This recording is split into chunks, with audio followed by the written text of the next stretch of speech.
Assalamualaikum warahmatullahi wabarakatuh. Kembali lagi di channel Cerita Nyata. Santet menjelang pemilihan kades. Dan sebelum kita lanjut ke cerita, tekan dulu tombol like video ini dengan tekan tombol subscribe dan nyalakan juga lonceng notifikasi agar tidak ketinggalan cerita-cerita lainnya dari channel ini. Langsung saja ke ceritanya.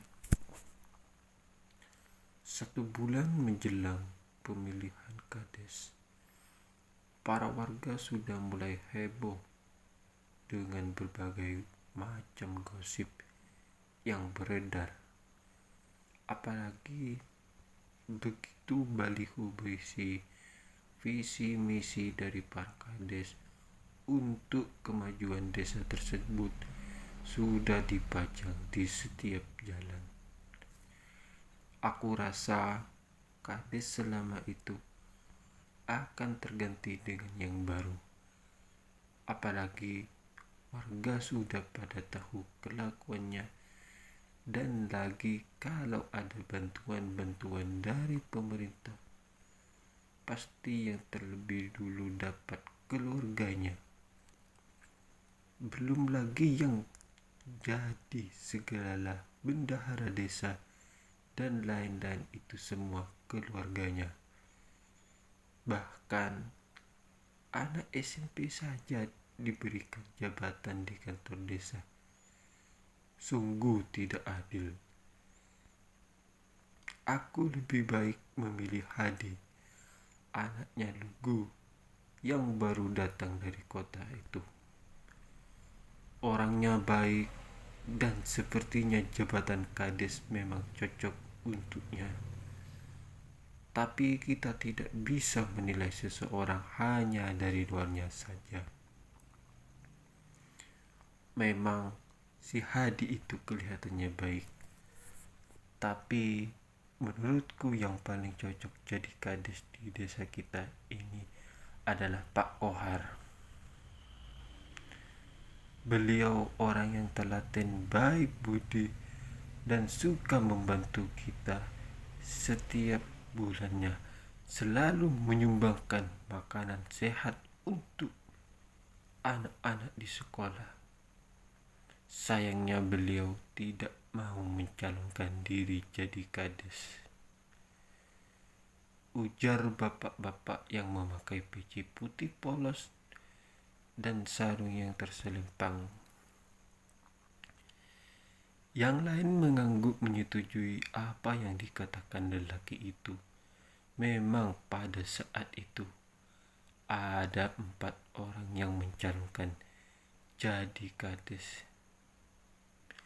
Dan kades yang dulu mainnya sangat jahat, menggunakan uang serta mengancam beberapa warga yang memiliki hutang pribadi padanya agar tetap mendukung dan memilihnya di pemilihan nanti. Sementara 2 orang lainnya yang mencalonkan diri selain mantan kades lama dan Hadi tidak terlalu memiliki pengaruh di desa tersebut, sehingga keberadaan keduanya di pemilihan hanya dianggap sebagai pelengkap saingan terberat. Mantan kades selama itu adalah Hadi, lelaki usia 30 tahun yang baru beberapa bulan menetap di desa. Namun hanya dalam beberapa bulan itu saja dia sudah memperbaiki sekolahan di desa yang seharusnya dilakukan oleh seorang kades. Namun nyatanya Hadilah yang kesana kemari mencari dana untuk memperbaiki sekolah serta menambah beberapa fasilitas olahraga di sana. Hadi memang tidak berniat untuk mencalonkan diri menjadi kades, tapi berhubung banyaknya dukungan yang masuk dari warga dan terlebih ayahnya yang sudah ingin menjadi kades. Itu juga menginginkan hal yang sama, yakni menyuruh Hadi untuk mencalonkan jadi kades. Akhirnya Hadi pun bersedia, dan karena Hadi mencalonkan diri menjadi kades, keluarga Hadi dan keluarga mantan kades menjadi saling bermusuhan dan saling sindir begitu bertemu. Namun ketika sudah mendekati hari H pemilihan, sesuatu terjadi pada Hadi. Hadi yang saat itu sedang dalam perjalanan menuju kota dengan mengendarai motor, tiba-tiba kecelakaan di sebuah tikungan. Hadi mengalami luka berat karena kecelakaan itu terjadi di jalan yang tidak beraspal.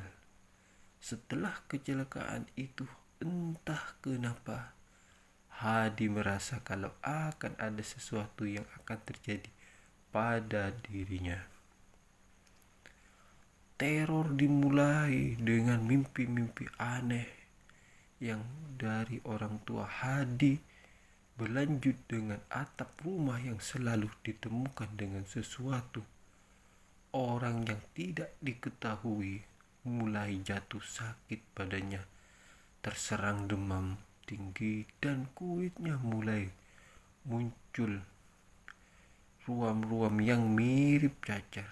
Dan ketika diberikan obat dari mantri, sakitnya malah menjadi semakin parah. Ruam-ruam merah itu membesar dan menjadi mirip bisul tanpa jarak dan berisi cairan. Bukannya nanah setelah dan masukan-masukan dari pihak, akhirnya Hadi diobati dengan cara daun cacar atau daun 1000 tawar. Namun tetap saja penyakitnya tidak kunjung sembuh. Padahal hari pemilihan kades sudah sangat dekat. Kalau kulihat dari sakitnya ini, seperti bukan sakit biasa, seperti perbuatan orang, ujar Buhar, adik dari kakaknya Hadi. Ibunya Hadi terdiam. Jangan-jangan gara-gara Hadi mencalonkan jadi kades. Ada baiknya kalau Hadi dibawa berobat ke orang yang paham. Karena saran dari Buhar itu, orang tua Hadi pun lantas mengundang seseorang yang dikenal pandai dalam mengobati non-medis. Beliau adalah Siti Suraya, seorang wanita berusia 50 tahun yang tinggal di desa yang berjarak 15 km dari desa Hadi. Saat beliau masuk dan melihat keadaan Hadi yang terbaring, matanya hampir tidak berkedip. Tega sekali yang membuatnya seperti ini. Siti Nuraya duduk di samping tempat Hadi. Beliau mengeluarkan beberapa lembar daun dari saliban daun itu, dan dikunyah, dan bekas kunyahan itu beliau balurkan ke tubuh Hadi yang membisul. Beliau juga mengeluarkan botol kecil berisi semacam minyak berwarna kuning. Minyak itu kemudian diminumkan kepada Hadi, dan sisa airnya tersebut diusapkan ke seluruh tubuh Hadi. Insya Allah atas isinya anakmu akan sembuh. Kita tunggu saja hingga dia bangun mendengar jawaban Siti Nuraya. Ibunya Hadi menarik nafas panjang, hatinya tidak bisa bohong. Ia masih sangat khawatir akan keadaan Hadi. Doa tidak henti-hentinya ia menjadikan untuk kesembuhan anaknya yang masih terbaring di atas tempat tidur. Pukul 12 malam Hadi bangun, tubuhnya berkeringat, demam juga sudah mulai turun. Dari pukul 12 sampai pagi, keringat tidak ada henti-hentinya keluar dari pori-pori tubuhnya. Sang ibu pun rela tidak tidur hanya untuk menyegah keringat Hadi yang keluar terus-menerus di pagi harinya. Demam Hadi benar-benar sudah turun. Bahkan bisul-bisul aneh di tubuhnya juga sudah mulai mengepis. Meski wajahnya masih pucat, Hadi sudah bisa bangun dari tempat tidur. Dan dalam sehari semalam saja penyakit Hadi akhirnya benar-benar sembuh. Hadi pun sudah bisa beraktivitas meskipun masih sedikit terbatas. Tapi ia sudah kuat untuk mengikuti acara pemilihan kades yang akan diadakan 2 hari lagi. Malam itu Hadi bermimpi didatangi oleh seorang laki-laki berjenggot putih dengan tatu kiri kanan lengannya. Lelaki itu mengancam Hadi supaya mundur dari pencalonan, dan kalau Hadi tetap bersikeras ingin menjadi kades, maka salah satu orang tuanya akan ada jatuh sakit. Sehingga ibu Hadi terbangun dengan tubuh yang mengeluarkan keringat dingin ketika ia mendengar suara teriakan ayahnya. Hadi dengan cepat. Hadi berlari ke arah kamar kedua orang tuanya.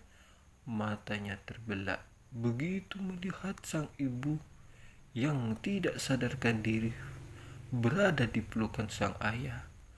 Mukena putih yang dipakai ibunya tampak sudah memerah oleh darah. "Kenapa?" tanya Hadi, langsung mengangkat tubuh ibunya ke atas. Apa tidak tadi saat tinggal ke kamar mandi, tak tunggu makmu diperiksa oleh mantri saja? Tidak lama kemudian Hadi datang bersama mantri. Setelah diperiksa dan diberikan obat sekitar jam 8 pagi, ibunya Hadi pun mulai sadar.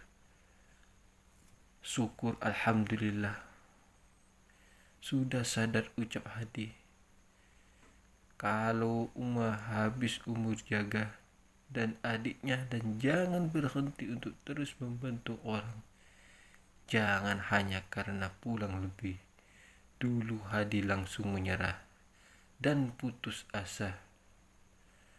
Doa dari Hadi dalam kandungan hingga Hadi besar seperti ini. Uma sangat berharap Hadi menjadi anak yang baik, senantiasa berguna untuk orang lain. Umi akan sangat bangga jika harapan Umi dapat dikabulkan dengan cara memakmurkan desa ini. Nah, jangan kecil hati dengan komentar segelintir orang-orang yang tidak menyukaimu. Anggap komentar-komentar itu sebagai panutan untuk Hadi menjadi lebih baik lagi, ucapnya. Ibu Hadi tidak membendung air matanya begitu mendengar ucapan sang ibu. "Masih panjang, tidak perlu pulang kemana-mana, karena rumah aku berjanji akan menjadi seperti ini. Tidak mati, harus tetap menemui hembusan nafas terakhir." Ibu Hadi terus begitu melihat sang ibu yang sangat ia cintai telah pergi untuk selama-lamanya. Dan ketika dimandikan, tubuh jenazah ibu Hadi tampak bercahaya. Kulitnya pun dan wajahnya juga tampak tersenyum. Singkat cerita, hari pemilihan kades pun tiba. Warga berbondong-bondong untuk memilih calon kades. Terlihat Hadi dan calon-calon kades lainnya duduk di atas kursi. Wajah Hadi tampak muram dan senduk sekali. Ia menatap keluar ruangan di sana. Terlihat ayahnya berdiri menatapnya untuk terus memberikan dukungan semangat pada Hadi. Orang-orang bergantian mencoblos dan memasukkan surat suara itu ke dalam kotak sekitar pukul 3 sore. Kotak suara pun dibuka oleh para panitia. Pada hasil kotak pertama, nama Hadilah yang terbanyak dipilih. Begitu juga dengan kotak kedua hingga keempat. Walau hasil suara yang keluar antara Hadi dan mantan gadis yang saling berkejaran, namun tetap yang paling banyak dipilih oleh warga tampak jelas raut kekecewaan pada mantan gadis lelaki itu menatap Hadi dengan penuh murka. Bahkan saat bersalaman pun langsung muka jijik menatap wajah Hadi yang saat itu dikelilingi oleh banyak orang. Saat mantan gadis itu pergi, Hadi mendengar ia bergumam yang tidak jelas. Tapi Hadi tidak begitu ambil pusing. Rumah Hadi malam itu sampai ramai. Sekaligus keluarganya berkumpul untuk melakukan syukuran kecil-kecilan atas terpilihnya Hadi menjadi gadis. Insya Allah akan memajukan desa. Pak Kohar pun ada banyak wajah seperti kurang bersemangat. Iya Pak, saya teringat arwah almarhum ibu saya. Andai beliau ada di sini, kau tidak perlu memikirkannya sampai bersedih dan murung begini. Karena aku yakin ibumu sudah bahagia di sana, ujar Pak Kohar. Hanya saja kau harus tahu menjadi gadis tidaklah mudah.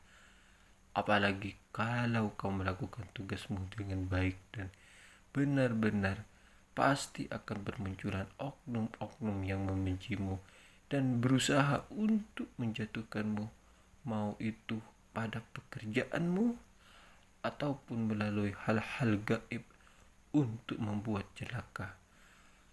Makanya kebanyakan camat, bupati, bahkan pemimpin negara sekalipun pasti memiliki pelindung, mau itu pelindung di alam ataupun pelindung yang tidak terlihat, ucap Pak Kohar sembari menyuruput kopinya.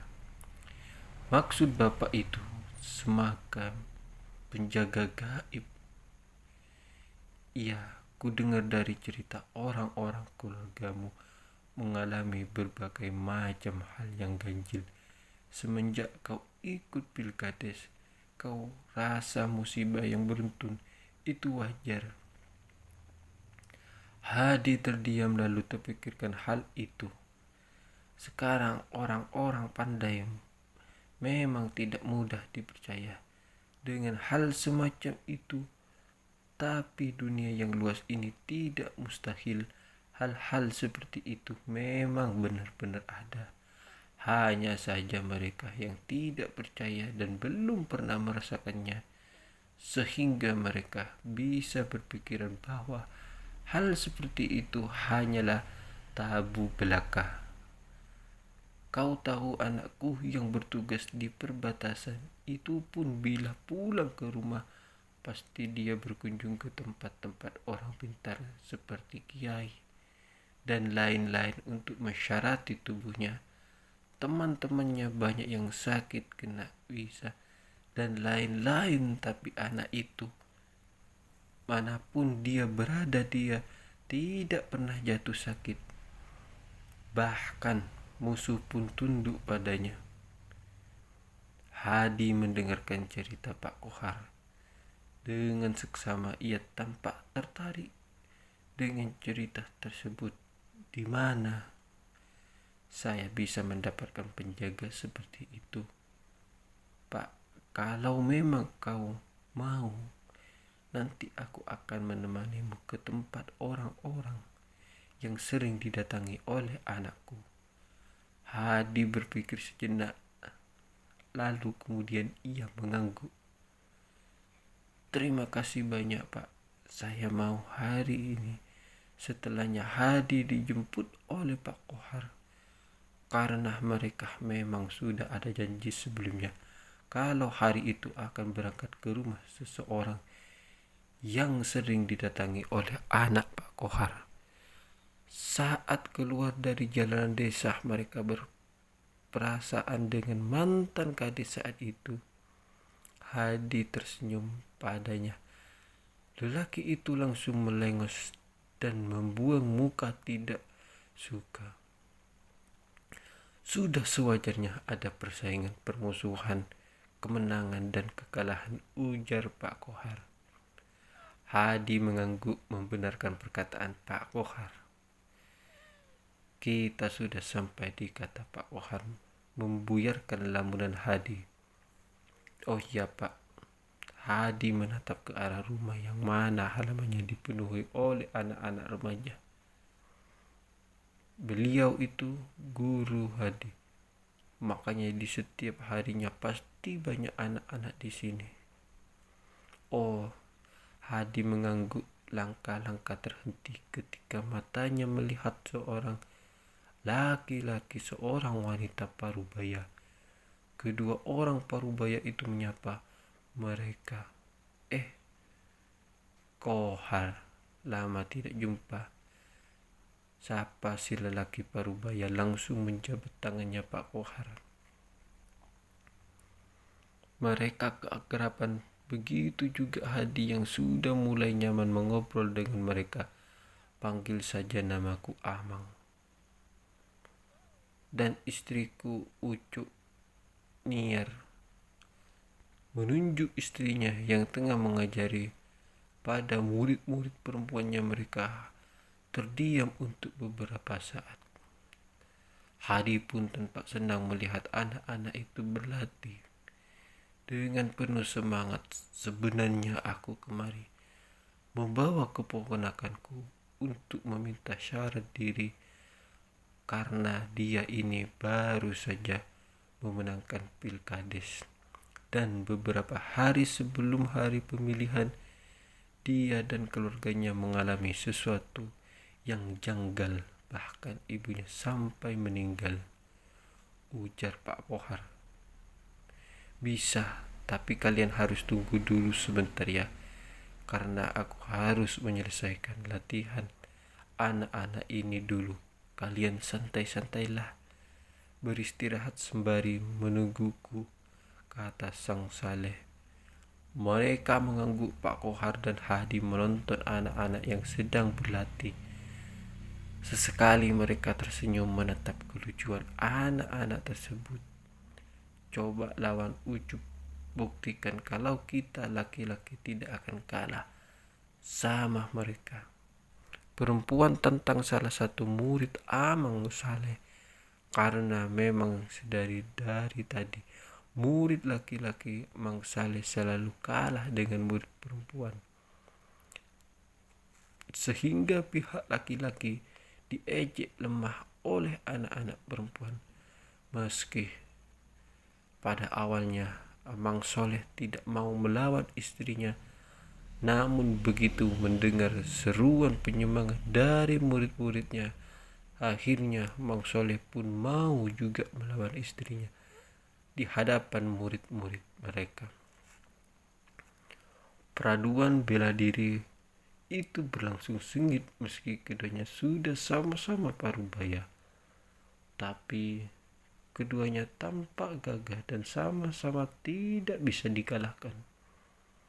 Namun tidak dipercaya, tiba-tiba Mang Saleh kena pukulan oleh istrinya, mengakibatkan tubuhnya terhuyung dan hampir jatuh ke belakang murid-murid perempuan. Murid perempuan bersorak sementara raut tegang terlihat jelas dari wajah setiap anak laki-laki. Lama kemudian gerakan Mang Soleh berhasil dikunci oleh istrinya. Aku tidak mau melawan, karena kau istriku dan kau juga seorang perempuan pantang bagiku untuk menyakiti perempuan, ujar Mang Soleh. Anak-anak perempuan terdengar senyum puas di wajah istrinya. Mang Soleh pun terlihat jelas sekali keluargamu memang sudah terkena kirim-kiriman dari orang yang tidak menyukaimu. Sebenarnya kaulah yang ditargetkan, tapi kau termasuk kuat dan memang juga bukan takdirmu mati seperti itu, sehingga kau bisa disembuhkan dan kemudian malah ibumu yang terkena, ujar Mang Soleh. Kira-kira siapa orang? Mang Soleh menggeleng. Beliau tidak memberikan siapa orang yang hadis sekarang. Kalau kau lebih baik sarati dirimu supaya tidak terulang lagi hal-hal yang tidak diinginkan Hadi. Dan malam harinya sehabis maghrib, Mang Soleh memandikan Hadi. Hadi sampai gemetar karena guyuran air yang terasa sangat dingin tersebut mengenai tubuhnya. Padahal sebelum mandi tadi ia merasa gerah dan panas. Selesai dimandikan, punggung Hadi ditulis sesuatu yang Hadi sendiri pun tidak tahu apa tulisan. Hadi juga diberikan sesuatu mirip permen berwarna hitam yang dibungkus dalam sebuah kotak segi empat yang ujungnya berwarna hitam. Benda mirip permen itu dimasukkan ke dalam sepotong pisang. Lalu Mang Soleh kemudian disuruh Hadi untuk menelan pisang itu. Hadi juga dipasangi sesuatu yang mengikilat bagian bibir, mata hingga dagu, kata Mang Soleh. Semua untuk menunduk agar siapapun yang mendengar perkataan Hadi maka orang itu akan tunduk. Apalagi posisi Hadi itu pemimpin, jadi omongan. Hadi harus asin atau dinuruti semua orang.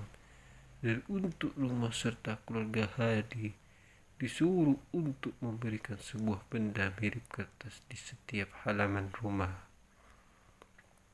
agar terhindar dari kiriman-kiriman yang tidak baik. Sehingga cerita 2 bulan telah berlalu setelah Hadi resmi dilantik menjadi kades. Dia pun mulai membuat perubahan-perubahan pada desanya, dan dalam 1 tahun saja perubahan desa itu sudah sangat terlihat.